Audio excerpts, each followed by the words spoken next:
Guys, welcome back. We're actually on our way to the start of the Georgia Traverse, honestly. Got a little bit of a late start, and it was all because I was trying to get that water pump to work. I wanted to have it. Honestly, I wanted to have it on the trip. And I did get it fixed, and you'll see a video. I'd say it'll be before this one.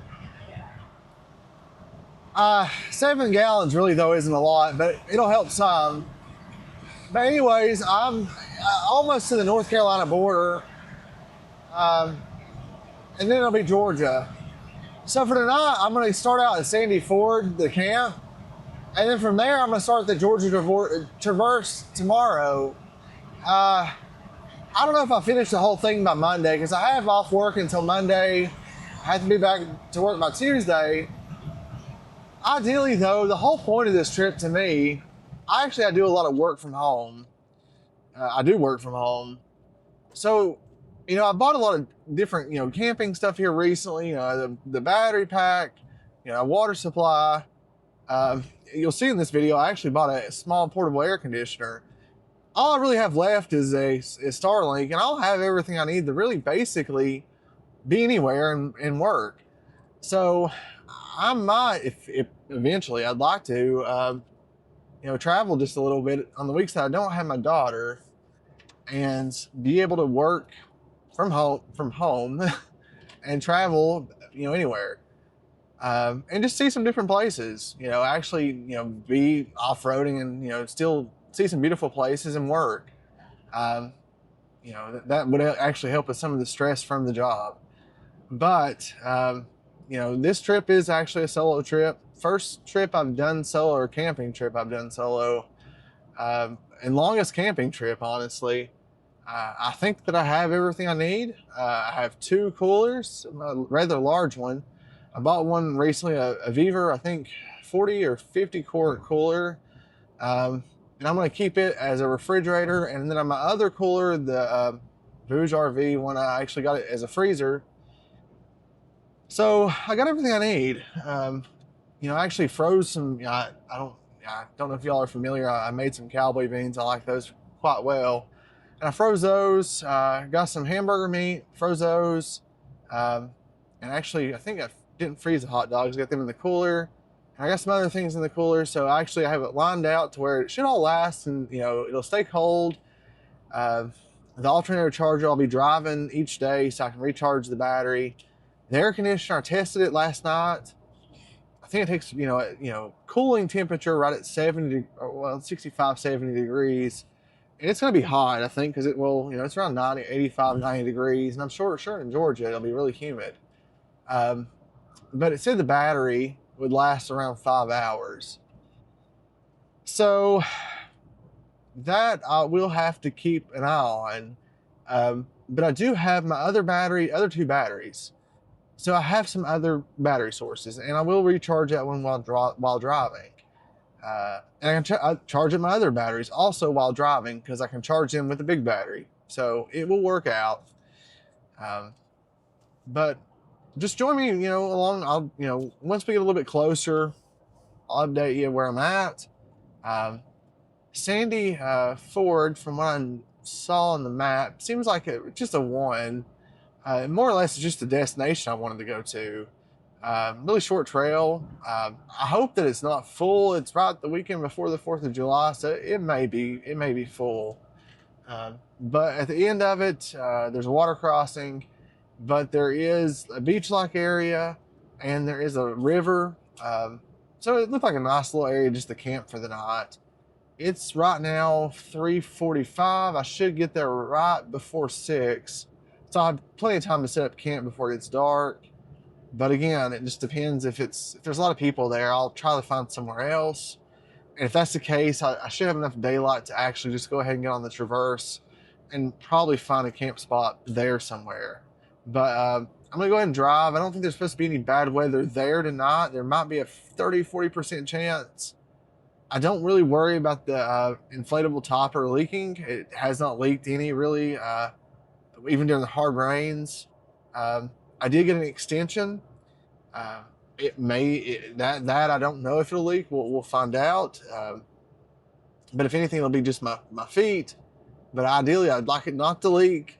But I hope it doesn't rain like a tremendous amount. I'll keep an eye on it just because I don't want to get stuck in any type of severe weather.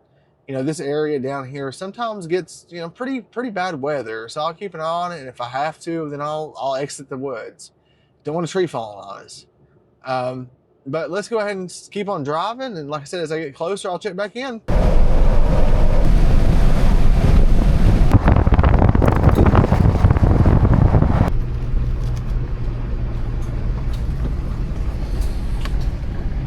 So we've made it to Sandy Ford. I think Sandy Ford's it's just a one, of course. I was just trying to find somewhere interesting to camp tonight. I don't know. Kind of hard to find, honestly. This looks really neighborhoodish, like a residential. I'm hoping it terminates at the river like it says that it does. A squirrel. But right so far, there's quite a few, as you can see, quite a few little turnoffs for neighborhoods, or, well, houses. It's still a little rough, but nothing bad. Tomorrow, of course, will be the Georgia Traverse. There'll be a lot more interesting trails, I'd imagine, on that. But this is just somewhere I just wanted to stop initially to, you know, start off with. But anyways, let's get down here and see what this is like. Well, here is a little river crossing. Let's see what this is all about. I've not aired down. This trail was easy enough.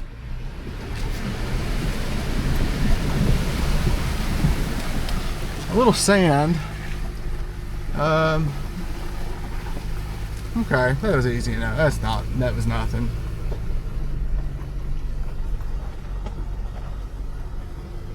Okay, good deal.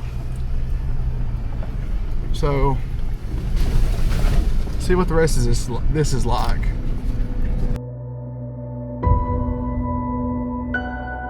So the ford was taken, the river or the lake, whatever you want to call it, was actually taken.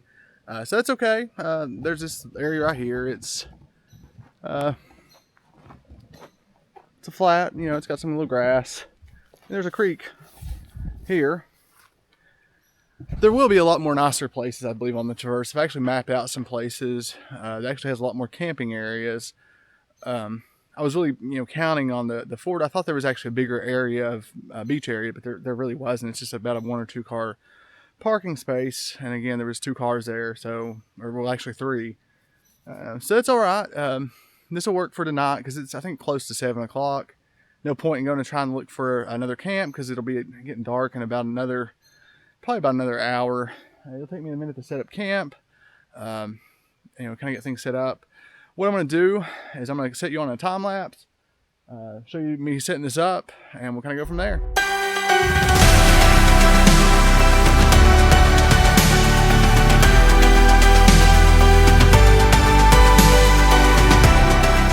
It took a little bit longer than anticipated just because it was my first time setting this up, but it actually turned out pretty good. After the struggle, I did get the actual canopy set up. So I think it'll actually be nice, especially if it does rain any, just to have something to sit under. But it does actually have a net, I guess, to help in case there's any bugs, which I already can tell there's some bugs. But I'm going to go ahead and finish getting things ready and get ready to cook some things. The battery is still working wonderfully. I'm only down to 94%, but I'm running 2 coolers. One's freezing, one's cooling. One I got set for, I think, right at 0. And it's still doing pretty good. Still cooling really well. I'm gonna use the air conditioner. I'm gonna get it out here in a second and set it up too, because as you can tell, it's pretty hot, humid. So it'll be nice to have some AC for at least a little bit here and there to cool off. But anyways, let's go ahead and finish getting set up and just get some cooking, or well, get to cooking. And tomorrow again, we're gonna hit the Georgia Traverse. Like I said, I'll probably start just outside of where I'm at right now and just drive towards Alabama. I'm gonna try to drive the entire thing if I can, but I don't know if I'll make it or not. But we'll see. Anyways, let's go ahead and get finished setting up.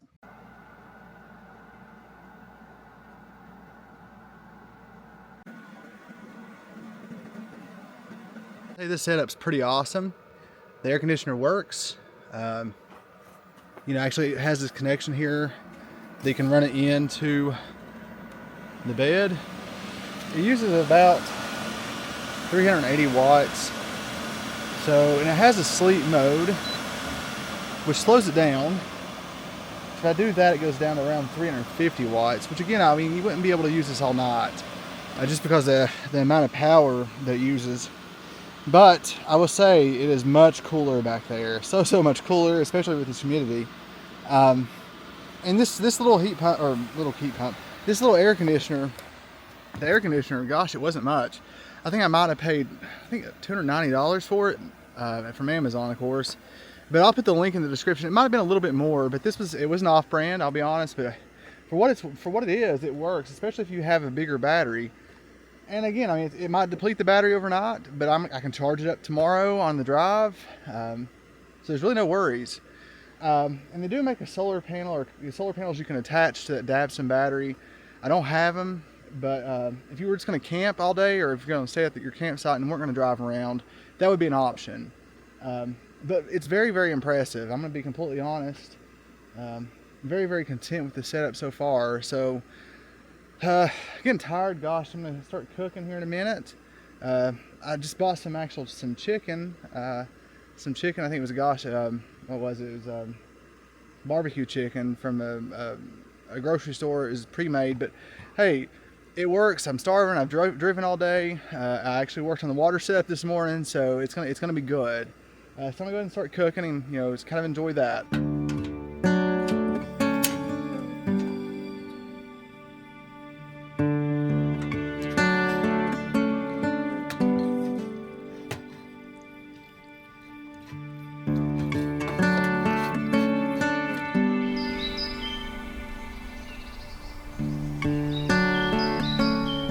Guys, it's the next day. I'm getting ready to leave out to drive to the next location, which of course is the start of the Georgia Traverse.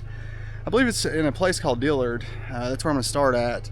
It's a little bit later. It took a little while to actually get packed back up from camp. Not having a rooftop tent, actually using the back of the truck, it takes a little bit longer, of course, just trying to get everything in and out. But that's where we're at today. It's about, I think, 10 o'clock right now. So we'll drive quite a bit today, at least until around probably 6:30, just depending. Just see how far we get on it and kind of go from there. So I'll touch base here in a short bit once we actually start on the Georgia Traverse. Actually, at the drive, probably about 10 or 15 miles to get to Dillard from here.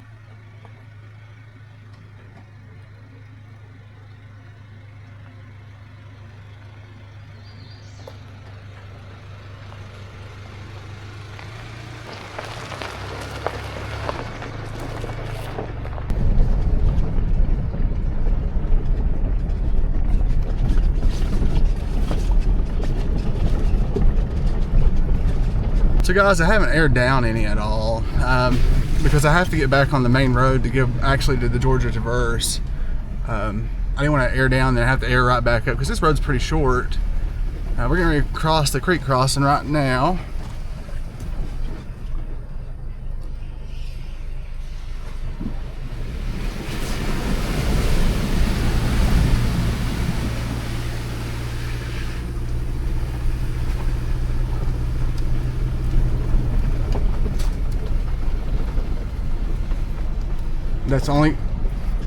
That's the only creek crossing here on this one. But I've heard the Georgia Traverse has quite a few creek crossings, so I'm ready and prepared. I don't know how much rain they've had here, but I know back home there's been quite a bit of rain. I don't know if there'll be any that'll actually stop us from actually completing it, or actually if there'll be any trees down. I didn't bring my chainsaw because my battery was just having a lot of issues, and I didn't realize it until I thought I could actually fix it, but I didn't have time actually before I left. So I don't have a chainsaw, so if there's a tree down, I'll have to just bypass that part. Now there might be some road closures I've heard on certain sections, so again, that part will have to be bypassed. But we're just gonna kind of play it by ear and drive and just find out. Like I said, we're starting in Dillard. I got a little bit of a drive, like I said, to get there, but that's where we're heading right now. Officially on the Georgia Traverse. I guess it starts out as, in Dillard it starts out paved, so we're gonna drive a little bit and just see when it turns over to dirt. But that's where we're at so far. I'm not very for certain when it turns over to dirt, but it looks like they're on the map. There's some trails that are coming up, some main trails or side trails. So this should actually be dirt or some at least Forest Service roads coming up. I am following the GPS coordinates on ONX, and we'll just kind of go from there. And once it turns over to the dirt, I'm going to air down, and I'll leave it aired down the remainder of the trip, because I reckon they say around 70-80% of this whole venture is dirt. So don't really have any purpose in airing back up, and I'm not going to air down a whole lot, probably around 25-26 psi, just enough to make it a little bit more comfortable, because it's not really supposed to be that bad of a drive. But anyways, let's kind of drive a little bit, and when it returns over to dirt, I'll restart this, or I'll join you back, and I'll kind of update you on things. Made it to a nice little pull off here. I'm gonna air down right quick. Like I said, I'm gonna do about 27 psi, and then we're gonna head on. I'm gonna actually put some cameras up just right quick on the truck, just to give you a little bit of perspective. The start of this is actually just pretty much like a Forest Service road, so far anyways. Turned to dirt pretty quick from the last clip. I'm hoping we'll actually get some pretty good views, and I'll actually put the drone up. From camp this morning, actually, I should have some drone shots from this morning. Hope to have some good driving though. Beautiful day so far. There's a chance of rain today, I think, from what I saw earlier. Just kind of watch the clouds and see if there's any chance of storms for this evening. That's what I always worry about, just being in the woods, severe thunderstorms. But anyways, let's air down and get on the road.